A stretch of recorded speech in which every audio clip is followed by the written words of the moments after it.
Trump offered a deal to end the shutdown, but Democrats say no way. BuzzFeed released an explosive report saying Mueller has evidence Trump committed a felony, but is it true? And the Women's March marched on even amidst some serious controversy. Happy MLK Day. It is Monday, January 21st. I'm Kim Iverson, and this is the Left Daily News Podcast. All right. Well, what the heck do we start with? Because there was just so much that went on. Of course, I've got Reed on the line with us, and he does all of the research and writing for The Left. And we're going to try to walk through some of the stuff that just kind of hit. Usually during the weekend, there's not a lot. But this weekend, there was just, we had kind of an eventful weekend, starting with this BuzzFeed report. So I guess we'll go in order of events. How about that? Sounds good to me. Okay, so BuzzFeed releases this report, and it was explosive, basically saying that they had a couple of sources who were inside the Mueller investigation who claimed that Mueller has gathered evidence that Trump committed a felony. And the felony specifically was, they called it suborning perjury, but that's not actually what it would have been, because in order to suborn perjury, is that what it's called, Reed? Was it called suborning perjury? Am I saying that right? Yeah, that was one of the charges they were speculating could have been brought up as a result of this. Yeah, so essentially the issue was Michael Cohen, his lawyer, had gone to Congress and had given testimony and lied to Congress. That's what Michael Cohen was charged with. Apparently, BuzzFeed says that they had some sources claiming that that Mueller had received a cache of documents and emails and text messages that proved that Trump coerced Michael Cohen to lie to Congress. So the fancy word that they were throwing around was suborning perjury, which just means, in plain English, coercing someone to commit perjury. So convincing them in some way. And, you know, a lot of people wonder, how can you coerce someone to commit perjury? But it's actually quite simple. I mean, if you have something to hold against them, like their job, then they would feel compelled to do what you ask if they're afraid that they're going to lose something, right? So that's what people were saying potentially Trump would be guilty of, and that is a felony.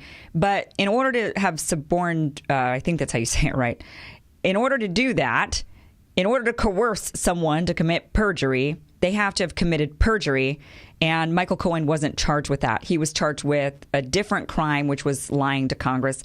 But attached to that is a coercing someone to lie to Congress, which is a felony. So that's what was going on. They claimed that they had all of this information. Now, what did Michael Cohen lie about? If you don't remember, he was claiming that when Trump was a business guy and one day decided he wanted to run for president. Heaven forbid. We wish we could just roll back the tape, right? And go back to that day. And somebody just convinced him it's a bad idea. But one day he woke up, he decided he wanted to run for president. He was still running his business at that time. Part of running his business was he was trying to build buildings all around the world, partly, and one of those buildings he wanted was in Moscow. So he was talking to Russians, trying to do a deal with Russians and the Russian government, because in order to build the building, you've got to get government approval, which means he's got to go and talk to Russian government officials. So when he decided to run for president, this would obviously be a conflict of interest, because if you're trying to strike a deal with a foreign nation politically that we have a strained relationship with, and you're trying to get chummy with them in order to build a building so you can make a bunch of money, then how can we as Americans ensure that you have our best interests at heart? How do we not know that you're really just going over there and being chummy with Russians in order to make a bunch of cash, and you're willing to sell us out in order to do it? Yes, that's the big problem there. So when Cohen was asked when Trump stopped these discussions, because Trump and his campaign and all of them were saying that he had stopped all of that in January, right after January of 2016. And Cohen went to Congress and said that. But then it came out that they really didn't stop the discussions until like summer of 2016, after Trump had already been given the nomination for the GOP. So that was the big lie. He was then charged with lying to Congress.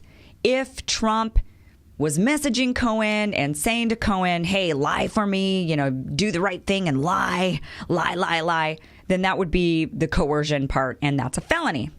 So Then this explosive report comes out. Everybody's talking about it. We're like, oh my gosh, this could be the end of Trump, right? And then Mueller comes out in a rare. I mean, has he ever come out and disputed anything that was discussed about his investigation? I feel Not like until this is the only time. They've just been super, super tight-lipped.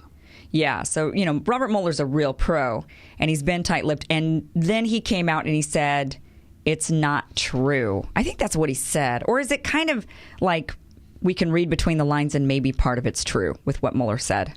It was a really carefully worded statement. He wasn't saying that everything in the story was not true, but he said that some of the characterizations and depictions of the documents they were talking about weren't accurate. So not that those documents didn't exist, but that the way they were characterized, his office didn't agree with. So a lot of people are saying that they need to come out and clarify what they meant. If some of the story is true, like, they should come out and say that. But they've kind of left it open-ended at this point. Okay, so we won't know. Now, these two BuzzFeed writers that put this story together and put it out there, one of them won a Pulitzer Prize for investigative journalism a couple of years ago. So these guys are legit. I mean, they're not just like, random people they found off the street and they said, yeah, we can make up a crazy story about Trump and get a lot of press. It wasn't really like that. I mean, these are legitimate journalists, and they are still saying that their story is accurate. So, they're standing behind their sources. BuzzFeed is standing behind them. And I mean, BuzzFeed it's not just a random blog. I mean, it's a huge outlet. They have really high editorial standards. So for this thing to even be printed, their sources have to be good.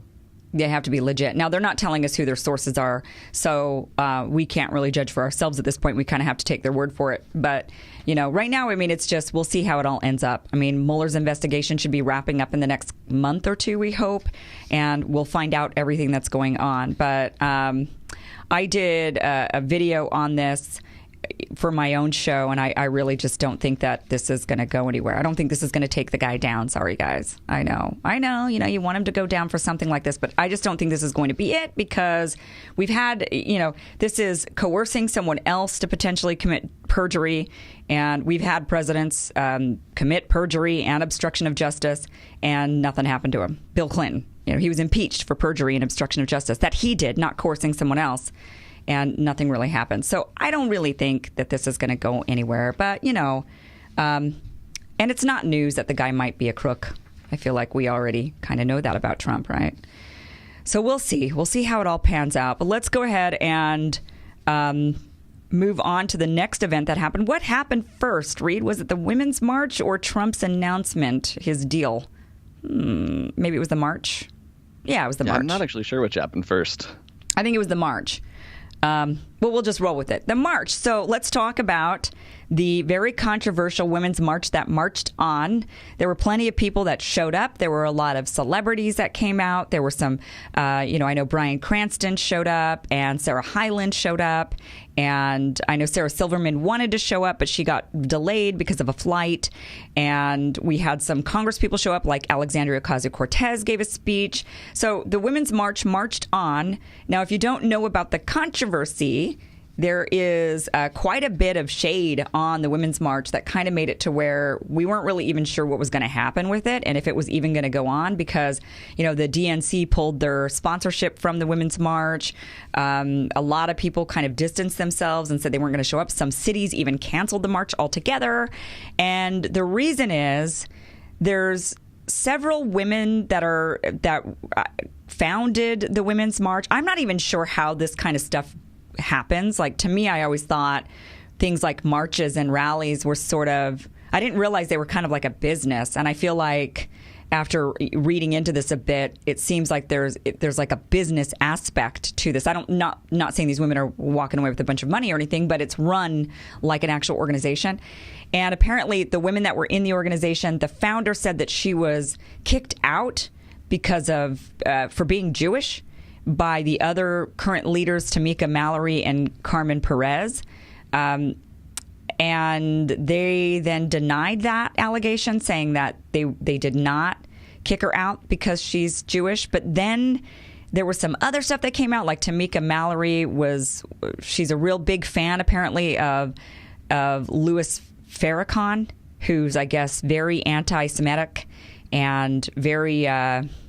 Well, he's just got a lot of hateful views, I think, in general. And she was saying he was the greatest or something. So she went on The View, and they asked her to denounce the Nation of Islam leader, Louis Farrakhan, and his anti-Semitic sentiments, and she wouldn't do it, which was really strange. I felt like, why wouldn't she? I mean, why wouldn't you go on national television and say, yeah, of course, I am not anti-Semitic, and I denounce anyone else's anti-Semitic statements? How hard is that? Unless you really believe them, I guess, which is why the eyebrow raising and why people were like, whoa, whoa, whoa. Okay, I mean, if you can't denounce this, then we're going to pull our support, and we don't really want to even be associated with this. So it's really unfortunate because this has really cast a shadow on such a great event that really does highlight women's movement and progress and feminism in general. But there's been a lot of controversy around the Women's March, really from the get-go, because I know that in the very beginning there was a lot of controversy about women who were pro-life were being excluded from the event, and so then it wasn't really a women's march, and I don't know. I mean, do you have any other takes on this one, Reed? It was just really bizarre what's going on with that women's march. I don't know why they also just don't get rid of Tamika Mallory. I mean, if she's not going to denounce the statements, why don't they get rid of her? I don't understand the dynamic, which is what I'm saying. I don't understand how this is run like a business and why they can't just say, you're fired, Trump style, you know? I mean, I think right now she's at the top of the organization. She'd be the one doing the firing. The founder that's come out against them, she's actually no longer with the Women's March, Linda Sarsour. Okay. So she founded it, left it in these hands, and now she's coming out against them. Well, okay, so the founder... Okay. See, this is why I don't understand how these things, like, all of a sudden they become businesses like startups. So you can be a founder, but not the boss. And what you're saying is that this woman that was let go, clearly she wasn't the boss if she was let go, right? So she stepped down. Oh, she stepped down. Mm-hmm. I thought she was kicked out. That's what I read, that she was kicked out. Ooh. Let me see. I'm going to click on this link here. Yeah, so there's these. So Linda Sarsour, she's the one that you're saying was kicked out? Yeah. I thought it was somebody else. It's confusing, to be honest with you. The whole thing is confusing, and I don't understand it. I don't understand. The big thing I don't understand is why don't they just get rid of this chick and move on? But I don't know. Anyway, so it went on. It was fine. I don't know what's going to happen next year because now we're going to have an entire year of this controversy brewing and for people to kind of learn more and figure more out, and we'll see what happens next year. I hope it continues, and I hope this girl just goes and steps down for the benefit of the organization to keep the Women's March going so that it's kind of scandal-free. But whatever. It went on. Okay, let's talk about the deal. Trump tried to make a deal. Democrats said no deal. And that's kind of where we're at right now. But the deal that Trump went on camera and made to reopen the government because, yes, we're still in a shutdown. The deal he offered is $800 million in urgent humanitarian assistance, which I'm not really sure what that in particular means. Do you know what that means, Reed? What that would entail? Humanitarian assistance? I think that's just sending money to help, hopefully, asylum seekers and refugees at the border. Yeah, okay. So something in humanitarian assistance is going to happen there. $805 million for drug detection technology to help secure the ports of entry, which is, a lot of us Democrats have been saying, yeah, that's what we want, right? We want technology. Like, why are we trying to solve this problem using an antiquated solution? Let's use like a, more current solution like tech. An additional 2,700 border agents and law enforcement professionals down there. Also, 75 new immigration judge teams, which I'm really in favor of because they have been delaying a lot of these procedures for like 3 years. I mean, years and years they were having these people. You just don't want people in camps forever. So it's good to get judges down there. Also, he was saying that he wanted to put forward a new system to allow Central American minors to apply for asylum in their home country. So they'd have to do it there. And then if they were granted asylum, then they would be able to come up to the United States. And a reform to promote family reunification. That's what he calls chain migration. So he got the term right this time. Family reunification for unaccompanied children, thousands of whom wind up on our border doorstep. Also, he wants his $5.7 billion for the wall. So that's what he wants. Now, some of these were things that Democrats were asking for, like the drug detection technology and the humanitarian assistance, and they all had agreed on more border agents. I think there's 3,000 vacancies down there, so they all agreed on that, from what I can understand. But the big disagreement comes down to the $5.7 billion for the wall, and what he's basically saying is that in exchange for that, he's going to give 700 million DACA recipients and the 700,000 DACA recipients and the 300,000 temporary protected status recipients. He's going to give them 3 years of protected status. So that was the deal. Okay, it's not really a good deal because, he took away the protections for DACA. He took away the protections for the temporary protected status people. He took all that away, and now he's saying, okay, I'll give it back as long as you give me my wall. That's not really a good deal.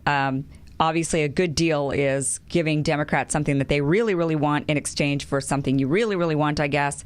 But at this point, Democrats are saying no. And I don't know if they're even thinking about coming to the table with another deal. Have you read anything, Reed?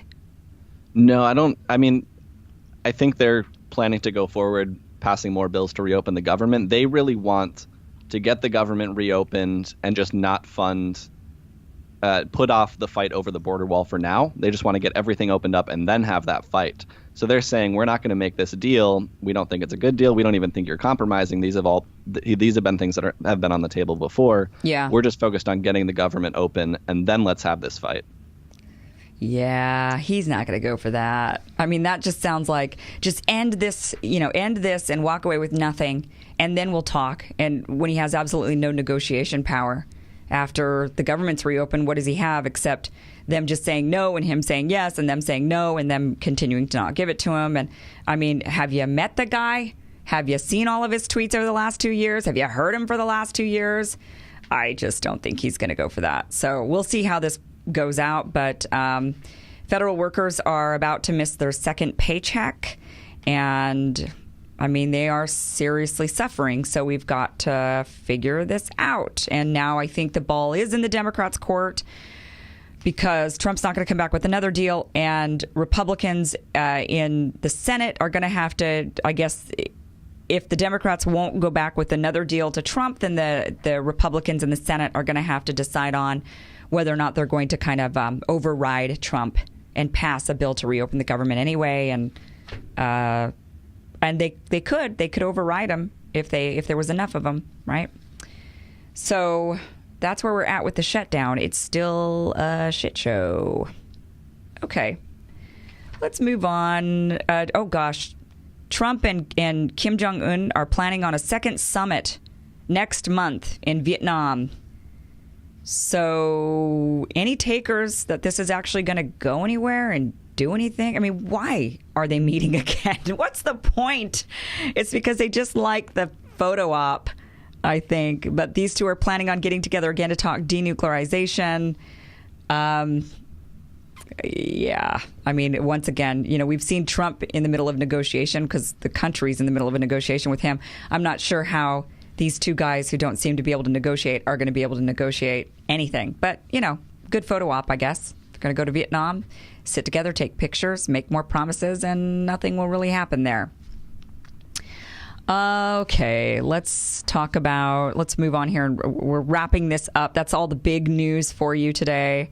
Also, I read this story, Reed, maybe you can elaborate on this a little bit, but post-millennials are set to be the most diverse and best educated generation in history.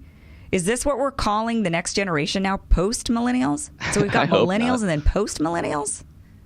Yeah, so post-millennials are anyone right now aged 6 to 21 years old. That's what they're going by. Well, the Pew Research Center has decided to call them post-millennials for now because nobody can seem to agree on a name. I thought they were like exennials or something. I haven't heard that one. I've heard the Homelanders, Generation Z, and the iGen, which are also not great. Well, yeah. I was Generation X. I'm like right on the cusp. So it depends on who you ask, but it's really, I missed being a millennial by a couple of months, according to, or no, maybe, yeah, basically like a year or two. Depends. Some outlets say, okay, if you were born until 83, then you're a Gen Xer. Some say, no, if you're born after 79, then you're a millennial. I'm just like right in that. There's actually a group, and it was written about in an article, that there's this middle group that if you're not, if you're born within this 3 or 4 year window, then you're not really either. You kind of identify with both Gen Xers and millennials. And I do agree with that. And actually, I feel like if you're in that middle cusp, and I think anyone who's in a cusp for a generation, if you had older siblings, then you probably feel like you're more of the previous generation. So for me, I'm the youngest. My siblings are firmly Gen X. So I feel like I have more of a Gen X influence because I was around my siblings. But if you were the oldest in that group and your younger siblings are millennials, then you probably had more of a millennial experience. Do you know what I mean? So I feel like I had a Gen X experience. But so they call us Gen X. You're a millennial, right? Are you a millennial? Yeah, I'm squarely in the millennial bracket. Oh, you are? I'm 23 okay. right now. Okay. So then I guess we've got these post-millennials. That's a sucky name. They got to come up with a new name. That's not going to fly. Every generation deserves their own name. They deserve their own name. They don't get to be post-millennials. Bummer. All right. Well, that's all the news that we've got for you today. Happy Monday. Happy MLK Day. I think, do some people get today off work? Is this like considered a national holiday? Yeah. Then what are we doing here? What are we doing here? We got to go. It's vacation time. All right. Thank you so much for joining us. If you haven't signed up already for the newsletter, do so at theleft.com. Also, you can watch this video. This is a video podcast, and you can watch it at theleft.com. Thanks so much for joining us. See you guys tomorrow.